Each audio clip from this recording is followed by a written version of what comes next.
హరే కృష్ణ దండత్నామాలు అందరి భక్తులకి స్వాగతం. ఈరోజు మన శ్రీమద్ భాగవతం కక్షంలోకి. ఈరోజు మనము శ్రీమద్ భాగవతం 3వ స్కందం 13వ అధ్యాయం 31వ శ్లోకం నుంచి 39వ శ్లోకం వరకు చర్చించుకోవడానికి ప్రయత్నిద్దామంట. ఇప్పుడు మనము ఇందులో వరాహ అవతారం గురించి చర్చించుకుంటున్నాం. మన లాస్ట్ క్లాస్ వరకు చర్చించుకుంది ఏంటంటే వరాహ అవతారం గురించే, కానీ ఈరోజు కొంచెం వేరియేషన్ ఉంటుంది. ఆ వేరియేషన్ ఏందో చూద్దామంట. ఇంకా దాని తర్వాత ఋషులు మునులు ఎవరైతే ఉన్నారో జనతప సత్యలోకాల్లో వాళ్ళు కూడా ప్రార్థనలు చేయడం అనేది ఆరంభిస్తారు. ఎందుకు చేస్తారు, ఎలా చేస్తారు, ఏం చేస్తారు ప్రార్థనలు అనేది ఈరోజు రేపు చూసుకొని, తర్వాత ఫలశ్రుతి ఇదంతా ఈ యొక్క కథనం భగవంతుడి లీల వినిపించినందుకు వచ్చే ఫలం ఏంటి అనే విషయాన్ని మనం రేపే చర్చించుకుందాము. ఈరోజు రేపు ఈ యొక్క లీలను, ఈ యొక్క అధ్యాయాన్ని మనం చర్చించుకొని పూర్తి చేద్దామంట. ముందుగా మంగళాచరణ చేసుకొని చర్చను ఆరంభిద్దాం. ఓం అజ్ఞానతిమిరాంధస్య జ్ఞానాంజనశలాకయ చక్షోరున్మిళితం యేన తస్మై శ్రీగురవే నమః. శ్రీచైతన్యమనోభీష్టం స్థాపితం యేన భూతలే స్వయం రూపః కదా మह्यं దదాతి స్వపదాంతికం.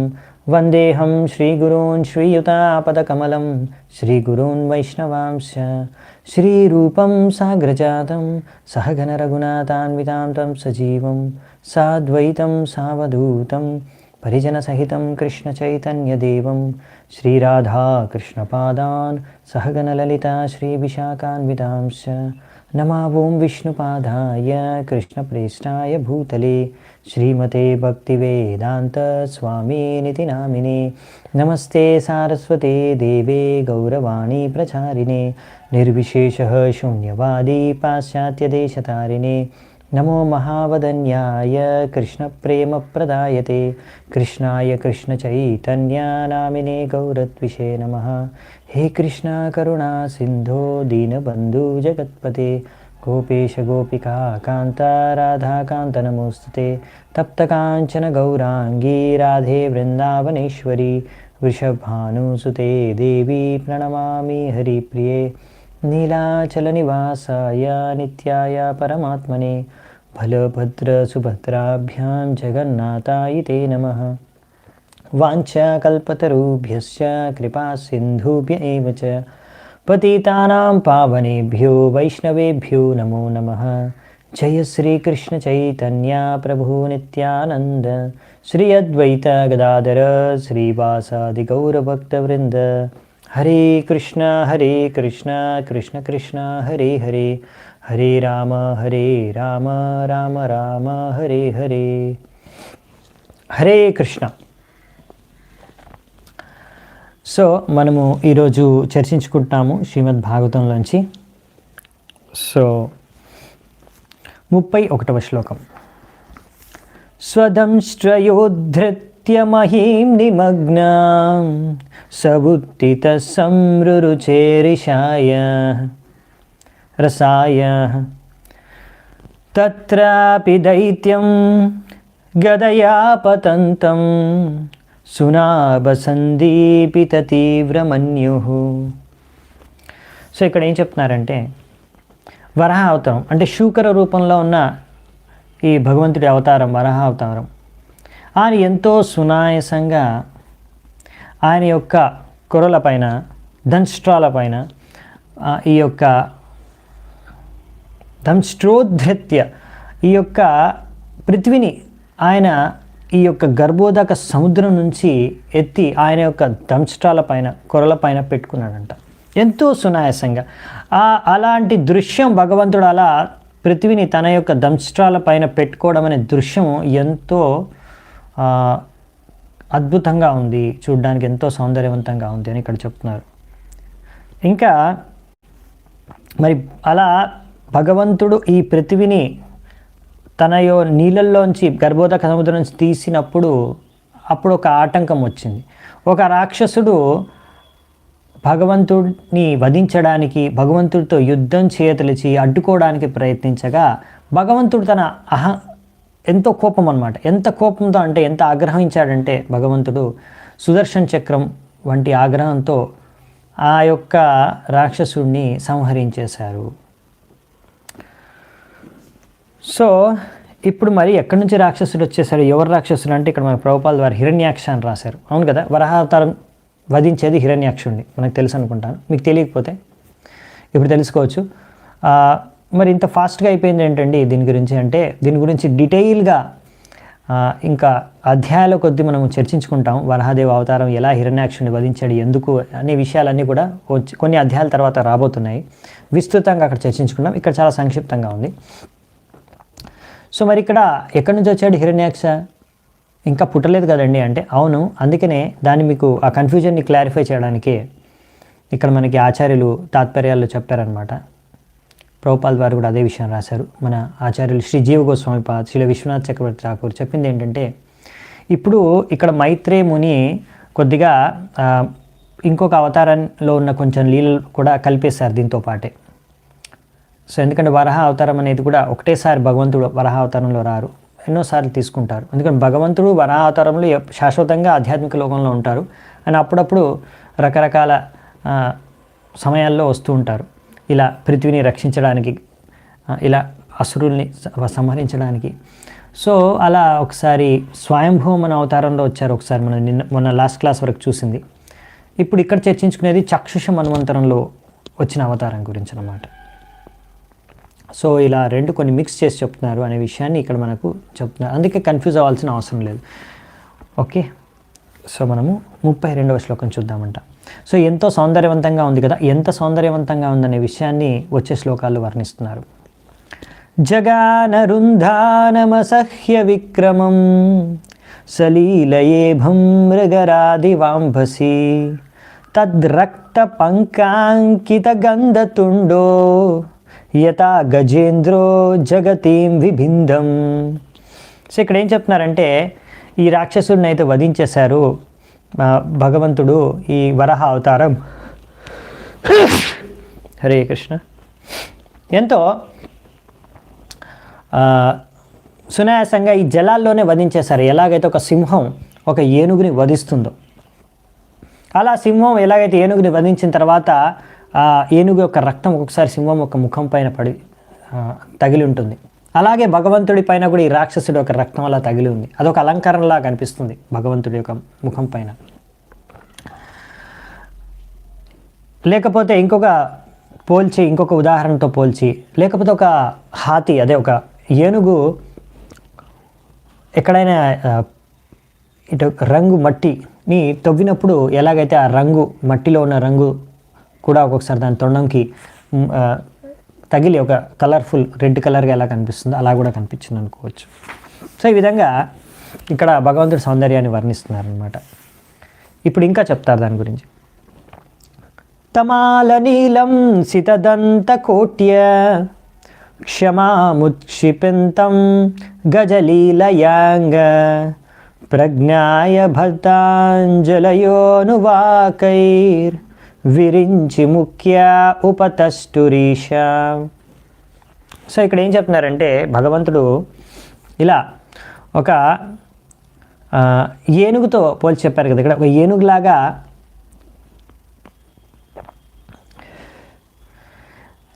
ఆడుకుంటూ పాడుకుంటూ ఎంతో సునాయాసంగా ఈ యొక్క పృథివిని తన యొక్క కొరలపైన, దంష్ట్రాలపైన ఆయన దాన్ని ఉంచారు. దీనికి ఆయన ఏం కష్టపడలేదు. ఇదొక ఆటలా. అంటే చాలామంది మీరు చూస్తూ ఉంటారు, ఫుట్బాల్నో లేకపోతే ఏదైనా బాల్నో, వాలీబాల్నో లేకపోతే ఏదో ఒక రకమైన బంతిని వాళ్ళ తలపైన, శరీరాల అలాగా వేరే వేరే భాగాలపైన, నుదుటిపైన అలా బ్యాలెన్స్ చేయడానికి అలా ప్రయత్నించి అలా కొన్ని యాక్టివిటీస్, ఆటలు చేస్తూ ఉంటారు.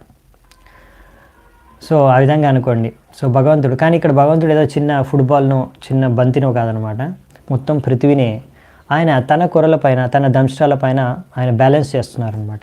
అది ఆయనకు గేమ్ లాగా అనమాట, ఒక ఆటలాగా. భగవంతుడికి ఇది ఒక గేమ్తో సమానం అనమాట. మనం ఆడుకుంటూ పాడుకుంటూ ఎలా చేస్తామో అలా భగవంతుడు ఈ లీలను చేసేసాడు.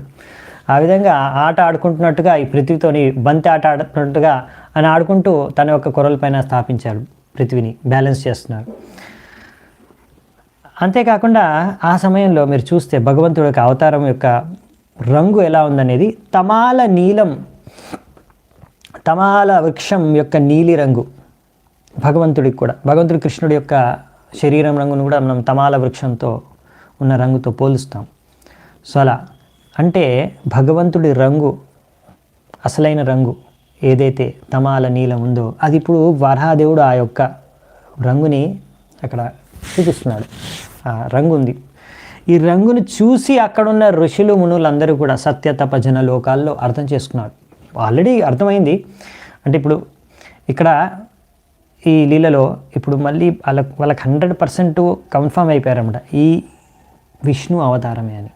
ఆ రంగు చూసి, శరీరం రంగు చూసి, వర్ణం చూసి భగవంతుడు విష్ణు యొక్క అవతారమే ఈ యొక్క వరాహ అవతారం, శూకర అవతారం అనేసి వాళ్ళు నిర్ధారణకు వచ్చి ఇప్పుడు భగవంతుడు విష్ణుకి ఎలా ఆరాధన చేసుకోవాలో, ఆరాధించుకోవాలో ఆ విధంగానే వరాహ అవతారానికి వాళ్ళు ప్రార్థనలు అర్పించుకుంటారనమాట. సో ఇప్పుడు ఇలా భగవంతుడు విష్ణు అవతారమే అని గ్రహించి ఇప్పుడు భగవంతుడికి ఎలా వారు వరాహ అవతారానికి ఎలా వారు ప్రార్థనలు అర్పించుకున్నారు, ఏం ప్రార్థనలు అర్పించుకున్నారు అనే విషయాన్ని మనము వచ్చే శ్లోకం నుంచి చూస్తాం అన్నమాట. సో ఈరోజు మొత్తం ప్రార్థనలు చూడము, ఈరోజు ఒక భాగం ప్రార్థనలు చూస్తాం. ముఖ్యంగా ఈ భాగంలో మనం చర్చించుకునే ఈరోజు భాగంలో ఈ ప్రార్థనల్లో భగవంతుడి యొక్క శరీరాన్ని, రూపాన్ని, అంగాలను వేదాలతో, వేద మంత్రాలతో, యజ్ఞంలో ఉపయోగించే అన్ని వస్తువులతో పోల్చి ఎలా భగవంతుడి ఇవన్నిటికీ ఆధారం, భగవంతుడి నుంచి ఇవన్నీ ఉత్పన్నమయ్యాయి అనే విషయాన్ని గుణగానం చేస్తూ ఈ సారం ఏంటి, వేదాల సారం, యజ్ఞాల సారం, వేద మంత్రాల సారం, ఈ కార్యాలు, వేద కార్యాలు చేసే రిచువల్స్ ఉంటాయి కదా, ఇవన్నిటికీ ఉద్దేశం ఏంటి, అసలు ఫైనల్గా మనం సాధించాల్సింది ఏంటి యజ్ఞాల ద్వారా అనే విషయాన్ని కూడా ఇక్కడ ఋషులు మునులు వ్యాఖ్యానిస్తూ భగవంతుడి రూపాన్ని గుణగానం చేస్తున్నారు అన్నమాట. సో అదే నెక్స్ట్ వచ్చే 4-5 శ్లోకాల్లో మనం ఈరోజు చూడబోతున్నాం అన్నమాట. సో ఋషయ ఊచు జితం జితం తే జితయజ్ఞ భావన త్రయీం తనుం స్వాం పరిధున్వతే నమః యద్రోమగర్తేషు నిలిల్యురద్ధయస్ తస్మై నమః కారణశూకరాయతే. సో ఇక్కడ ఏం చెప్తున్నారంటే అందరూ ఋషులు ఎంతో ఆదరపూర్వకంగా ఈ విధంగా గుణగానం చేశారంట. అజిత్, భగవంతుడిని ఎవ్వరూ జయించలేరు, ఎంతో సునాయాసంగా రాక్షసుడిని ఆయన ఓడించేశారు, అవునా. సో భగవంతుడిని ఇలా నువ్వు అజితుడివి, అన్ని రకాల యజ్ఞాలకి నువ్వే భోక్త, అన్ని రకాల గుణగణాలు నీ గురించే, అన్ని విజయాలు నీ సొంతం అనేసి వారు భగవంతుడిని గుణగానం చేస్తూ మొదలుపెట్టారు ప్రార్థనలు. మీరు ఒక కదిలే వేదాల రూపం, మీ యొక్క రోమాల్లో ఉన్న రంధ్రాల నుంచే ఎంతో పెద్ద పెద్ద సముద్రాలు ఉన్నాయి అందులో దాగి. సో అందుకనే మీరు ఇక్కడ ఈ యొక్క పృథ్వీని ఇలా ఉద్ధరించడానికి ఈ యొక్క శూకర అవతారాన్ని దాల్చారు, వరాహ అవతారాన్ని దాల్చారు అనేసి ఇక్కడ ప్రార్థన చేసుకుంటున్నారు. ఎందుకంటే వాళ్ళకి అర్థమైపోయింది, ఎందుకంటే మనకు తెలుసు కదా మహావిష్ణువు యొక్క ప్రతి రోమ రంధ్రాల్లోంచే కదా బ్రహ్మాండాలు పుట్టుకొస్తాయి. అలాంటి ఒక బ్రహ్మాండం ఇది, అందులో ఉన్న ఈ గర్భోదాక్ష సముద్రం ఒకటి. అంటే ఇటువంటి సముద్రాలు అనేవి భగవంతుడు ఒక్కొక్క రోమంలో ఉన్న స్కిన్ హోల్స్, చర్మంలో ఉన్న రోమాల లోపల ఉన్న రంధ్రాల్లో ఇటువంటి అన్ని పెద్ద పెద్ద సముద్రాలు దాగున్నాయి. అటువంటిది భగవంతుడికి ఇది ఒక లెక్కే కాదు. అందుకని ఇక్కడ మనకి ముందు కూడా ఇది ఒక ఆట లాంటిది, భగవంతుడికి ఇది ఆడుకుంటున్నాడు అంతే. ఇలా ఇది ఇలా ఒక బంతిని ఎలాగైతే మనం నీళ్ళలో చిన్న నీటి టబ్లోంచి ఎలాగైతే మనం ఒక బంతిని ఎంతో ఈజీగా తీసేయగలం ఒక చేత్తో, అలా భగవంతుడు ఇలా పృథ్వీని గర్భోదాక్ష సముద్రంలోంచి ఎత్తేసారనమాట ఎంతో ఈజీగా. అది ఇక్కడ చెప్తున్నారనమాట. సో మీకు ఇది ఏం పెద్ద విశేషం కాదు, మీరు దీనికోసం అనేసి ఇలా శూకర అవతారం తీసుకున్నారు. కానీ మేము మిమ్మల్ని గుర్తుపట్టాము, మీరే భగవంతుడి యొక్క అవతారం అని గుణగానం చేస్తున్నారు. రూపం తవైతన్నను దుష్కృతాత్మనాం దుర్దర్శనం దేవ యదద్వరాత్మకం ఛందాంసి యస్య త్వచి బర్హిరోమస్వ ఆజ్యం దృశిత్వం గిరిశుచాతుర్హోత్రం. ఇప్పుడు ఇక్కడ నుంచి అండి యజ్ఞాల గురించి, యజ్ఞాల విషయాల గురించి కొంచెం డీటెయిల్గా ఉంటాయి, కానీ మనము అసెన్స్ ముఖ్యంగా సారం తెలుసుకోవడానికి, అర్థం చేసుకోవడానికి ప్రయత్నిద్దామంట.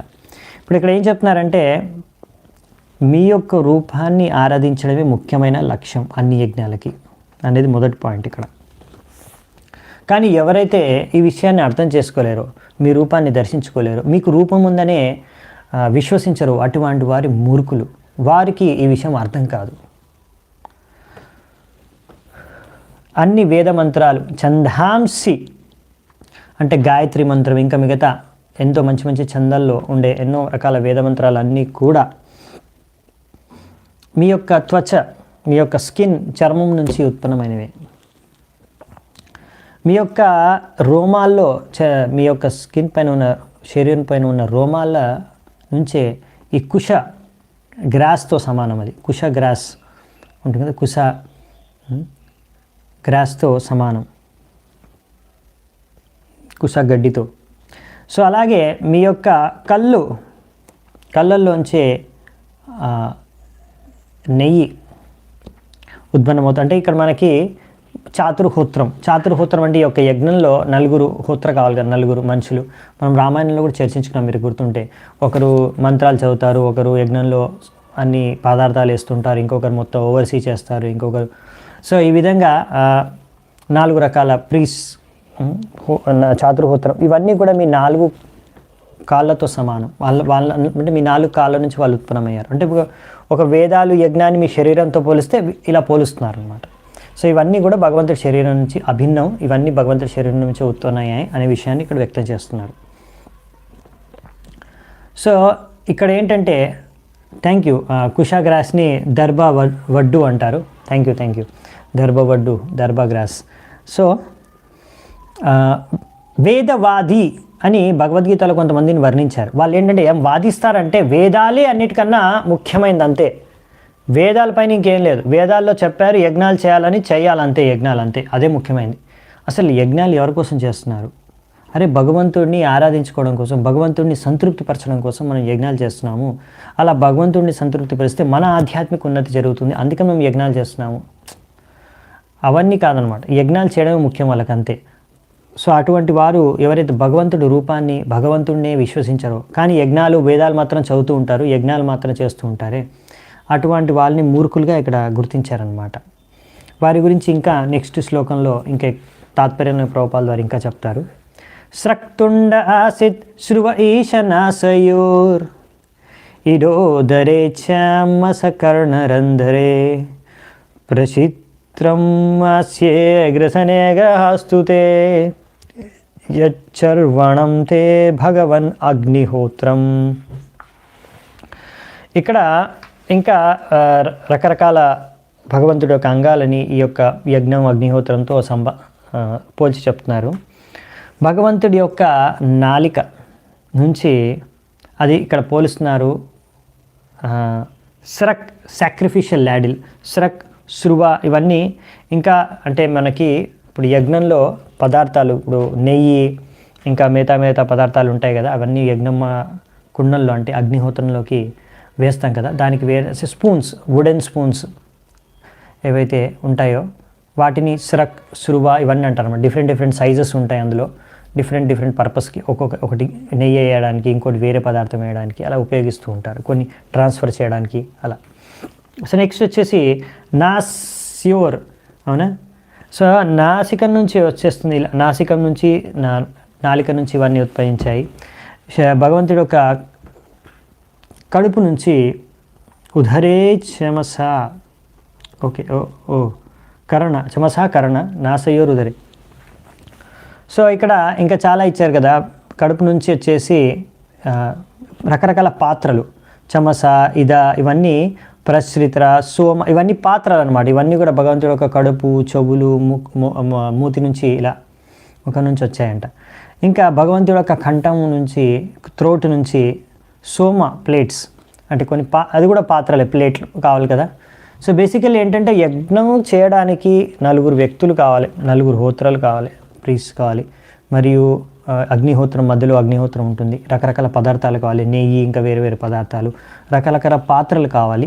సో అవన్నీ కూడా ఇలా. ఇంకా తర్వాత మెయిన్ వచ్చేసి యజ్ఞంలో వేస్తే యజ్ఞం అది వాటన్నిటి పదార్థాలంతా దహించేస్తుంది కదా, అది భగవంతుడు నమలడంతో పోలుస్తున్నారు అనమాట. భగవంతుడు ఏదైనా సేవించడానికి లోపల ఇప్పుడు తీసుకున్న తర్వాత నోట్లోకి నములుతారు కదా, అది చ్యూయింగ్, నమలడం. సో దాన్ని ఇక్కడ అగ్నిహోత్రంతో పోలుస్తున్నారు అనమాట. అలా భగవంతుడి యొక్క వివిధ అంగాలతో వివిధ యజ్ఞంకు సంబంధించిన విషయాల్ని పోలుస్తున్నారు ఇక్కడ చెప్పేది ఏంటంటే ముఖ్యంగా భగవంతుడు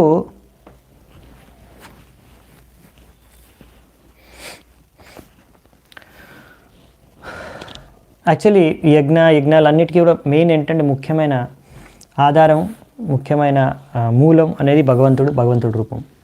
కానీ ఈ వేదవాదులు ఇవి తెలియవు అనమాట సరిగ్గా. సో ఇక్కడ మనకి ఇంకోటి చెప్పేది ఏంటంటే ఎన్నో రకాల పదార్థాలు ఇక్కడ ఉపయోగిస్తున్నారు. మనకు ఒక యజ్ఞం సరిగ్గా చేయాలంటే ఎంతోమంది సరైన వ్యక్తులు కావాలి, అలాగే సరైన పదార్థాలు కావాలి, సరైన పాత్రలు కావాలి, సరైన రకంగా మంత్రాలని ఉచ్చరించాలి, సరైన యోగ్యమైన వ్యక్తులు కావాలి. సో ఇలా చాలా విషయాలు, వ్యక్తులు అవసరం అన్నమాట. సో అందుకనే ఇక్కడ చెప్పేది ఏంటంటే ఈ యొక్క యుగంలో, కలియుగంలో ఇవి యజ్ఞాలు సరిగ్గా శాస్త్రయుక్తంగా చేయడం అనేది చాలా చాలా కష్టం, చాలామందికి ఇది అసంభవం. ఎందుకంటే అటువంటి యోగ్యులు మనకు దొరకరు, ఇంకా అటువంటి పదార్థాలు, శుద్ధమైన పదార్థాలు కూడా దొరకడం చాలా కష్టం కనుక.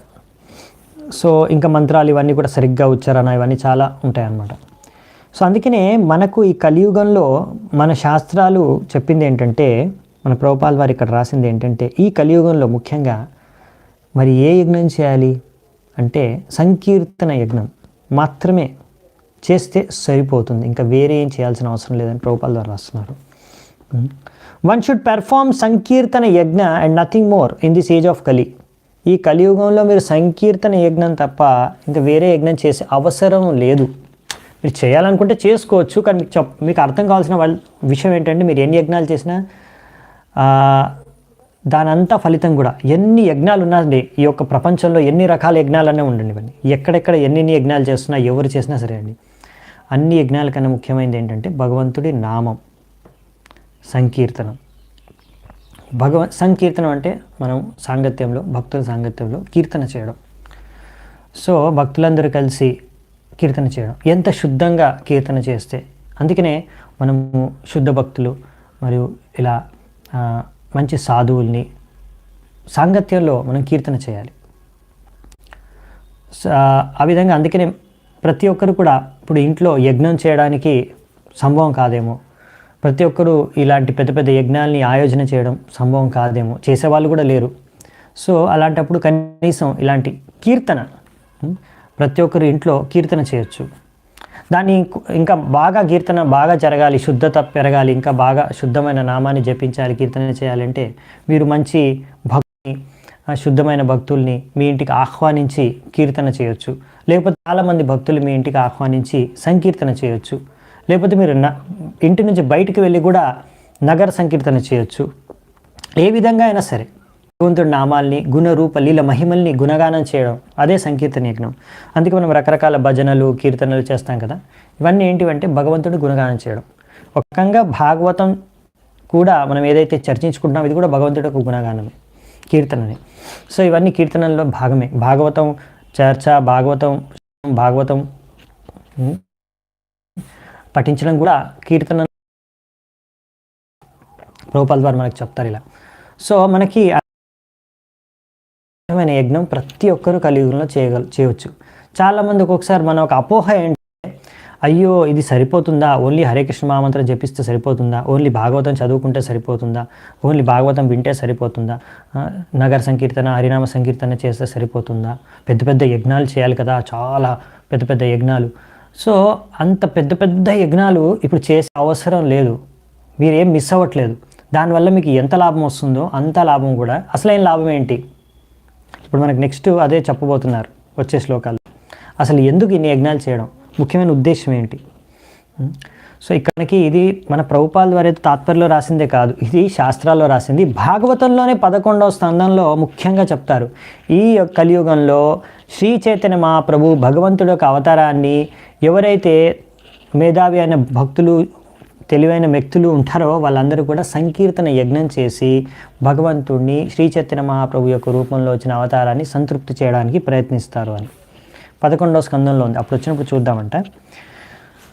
సో అందుకనే మీరు ఎప్పుడు కంగారు పడాల్సిన, బెంగ పెట్టుకోవాల్సిన అవసరం లేదనమాట. అయ్యో మేము అత్యున్నతమైన ఆధ్యాత్మిక ప్రగతిని సాధించగలమా లేదా, భగవంతుడిని సంతృప్తిపరచగలమా లేదా, చాలా సరళం అన్నమాట భగవంతుడిని సంతృప్తిపరచడం ఈ కలియుగంలో. ఇది కలియుగంలో వచ్చిన ఒక వరం. కలేర్ దోషే నిదేర్ రాజాన్ అస్తిహేహు మహాన్ గుణాన్. ఇది ఒక గొప్ప గుణం అనమాట కలియుగంలో. ఎన్ని దోషాలు ఉన్నా సరే ఏంటంటే ఇది ఓన్లీ జస్ట్ భగవంతుడి యొక్క సంకీర్తన ద్వారా భగవంతుడిని మనం ప్రసన్నం చేయొచ్చు, వేరే ఏం చేయాల్సిన అవసరం లేదు కలియుగంలో. ఇది పెద్ద డిస్కౌంట్ అనమాట మన కలియుగ వాసులకి. సో దీక్షానుజన్మోపసదశిరోధరం త్వం ప్రాయణీయోదయనీయ దంశ్రః జిహ్వా ప్రవర్గ్యస్తవ శీర్షకం కృతో సత్యావసత్యం చితయోసవోహితే. అందుకే మీరు ఆవిర్భావం మళ్ళీ మళ్ళీ ఆవిర్భవించడమే అన్ని రకాల దీక్షలు. మీ యొక్క ఇది నెక్, గొంతు, ఇది అన్ని రకాల 3 రకాల కోరికలుతో సమానం. ఇంకా మీ యొక్క దంష్ట్రలు అదే అన్ని ఇచ్చలకు సంపూర్ణమైన లక్ష్యం మరియు అన్ని దీక్షలకు ఫలం. ఇలా భగవంతుడిని గుణగానం చేస్తున్నారనమాట. సో ఇలా భగవంతుడి యొక్క జిహ్వ అనేదే అన్ని దీక్షలకు మూల కారణం, మరియు మీ యొక్క శిరస్సు అనేదే ఈ యొక్క యజ్ఞంలోని అగ్నితో సమానం.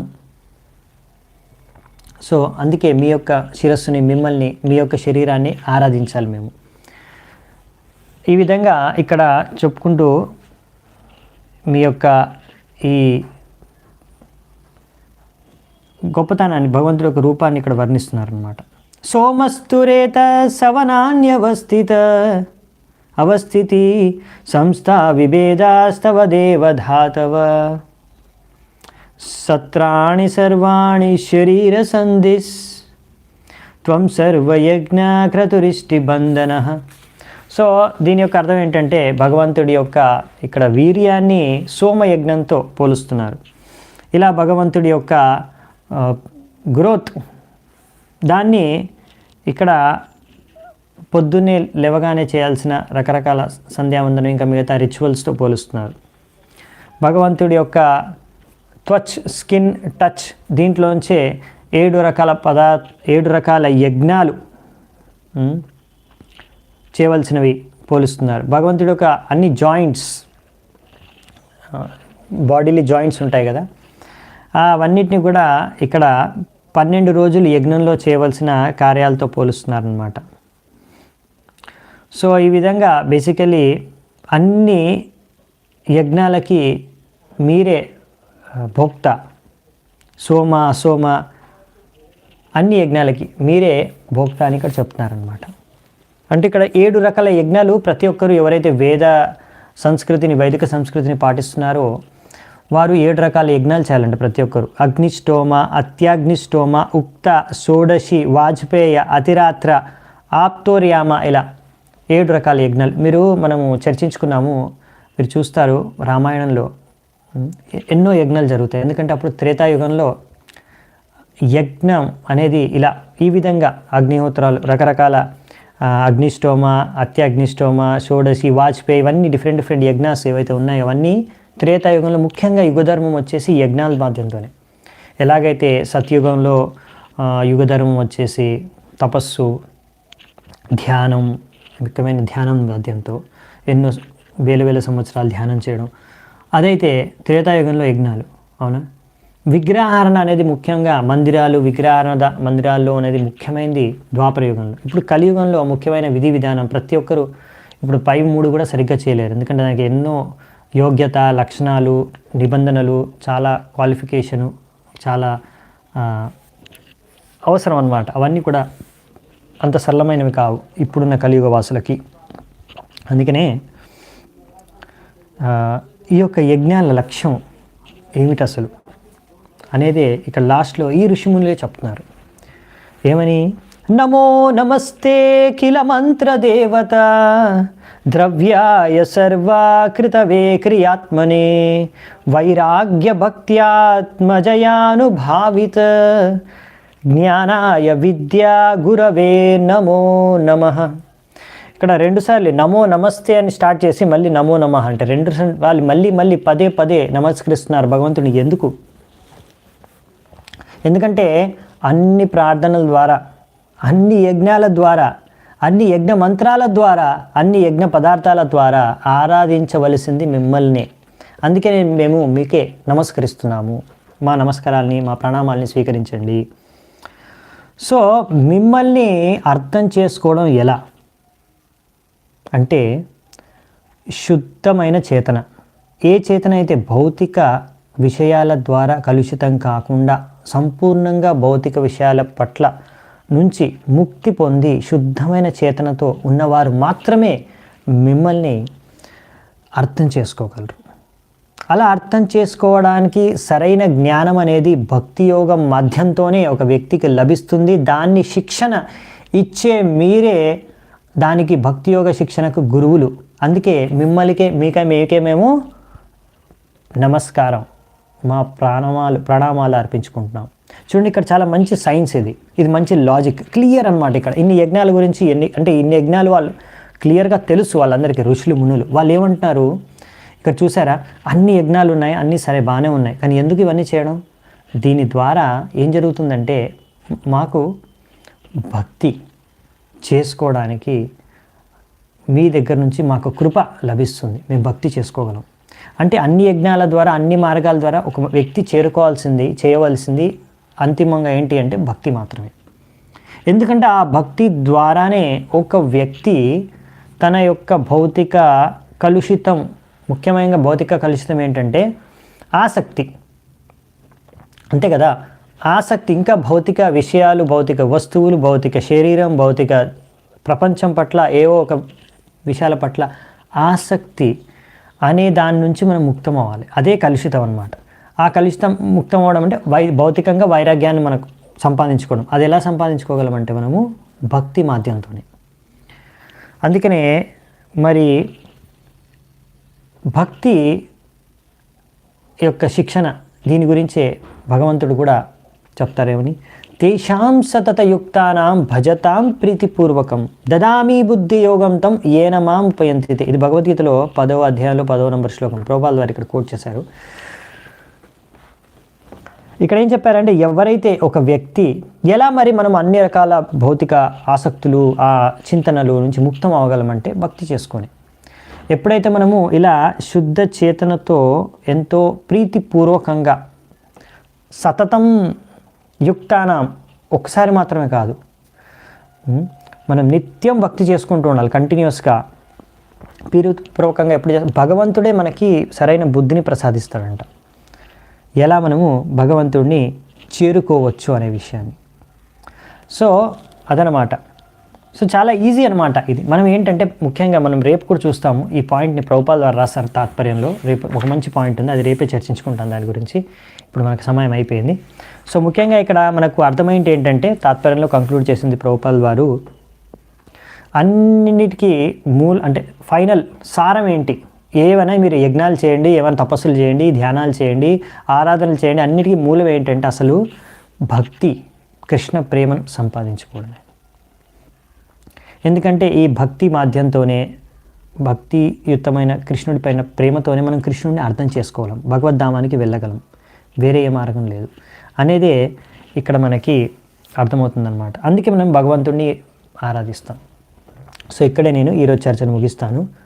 సో రేపు మనము మిగతా ప్రార్థనలు, తర్వాత ఫలశ్రుతి, ఈ లీలను మనం విన్నందుకు మనకు కలిగే ఫలశ్రుతి ఏంటి అనే విషయాన్ని చాలా ముఖ్యమైనది, అది రేపు చర్చించుకుందాము. ఇక్కడే సెలవు తీసుకుంటాను ఈరోజు మీ అందరితో. ధన్యవాదాలు. హరే కృష్ణ. గ్రంథరాజ్ శ్రీమద్ భాగవతం కీ జై. శిల ప్రభుపాద की जय. समवेत गौर भक्त वृंद की जय. निताय गौर सीतनाथ प्रेमानंदी. हरि हरि बोल.